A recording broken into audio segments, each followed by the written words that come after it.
In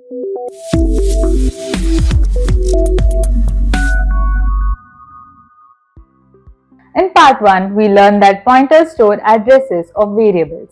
But what if I told you that you can have a pointer that stores the address of another pointer? Mind bending, right? And we learn how to make functions actually modify your original variables. Hey everyone, welcome back to CodeChef. Today we are covering pointer to pointer and pass by reference, two concepts that will level up your C programming. So let's get started. Let's understand pointer to pointer, also written as int asterisk asterisk pointer. Remember, a regular pointer stores the address of a variable. Now, a pointer to pointer stores the address of another pointer. It's like having a direction to the place that has directions to take to another place. Think of it as a variable, which could be your house, pointer, a sticky note with your house address on it, and pointer to pointer is a sticky note with the location of the first sticky note, which stores the address of the pointer. Now, why would you need this? It's super useful for dynamic 2D arrays, modifying pointers inside functions, complex data structures like linked lists. The syntax for the same is int asterisk asterisk pointer. Now let's break this down. The int is the final data type we'll point to. The two asterisks first mean it's a pointer and second means it points to another pointer. Pass by reference. The problem with pass by value. Before we understand pass by reference, let's see why we need it. Normally in C, when you pass a variable to a function, it creates a copy. It changes inside the function and it doesn't affect the original. Pass by reference solution.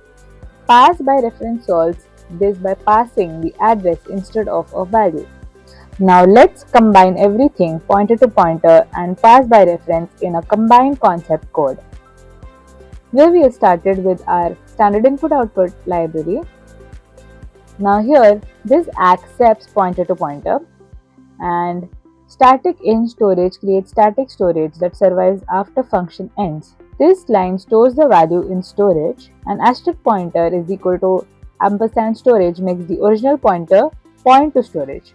This wouldn't work without pointer to pointer and it will print inside function pointer now points to value. This line accepts two pointers and a bonus value. Deferences pointer to modify original variable and here both original scores get updated. The main function starts here. Now this line creates a null pointer. Here it passes the address of pointer using ampersand my pointer. Now my pointer points to actual data. Now here you can see two score variables are created and here you pass addresses of both the scores and in line 34 you can see original scores are modified.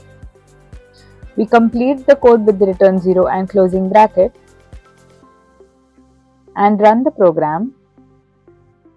The expected output of inside function pointer now points to value 99 and in main value through pointer is equal to 99 and pass by reference before math is equal to 75, science is equal to 82, scores updated inside function after we can see. This demonstrates both concepts working together in a real scenario. Here's a challenge. Head to CodeChef's online compiler right now, create a function that takes two integers by reference and swap them. Then create another function that uses pointer to pointer to change where a pointer points. Stop watching and start coding right now. This is how you will actually learn. Build it, break it, fix it. That's the way programmers learn. See you in the next video where we tackle more exciting C concepts. Happy coding!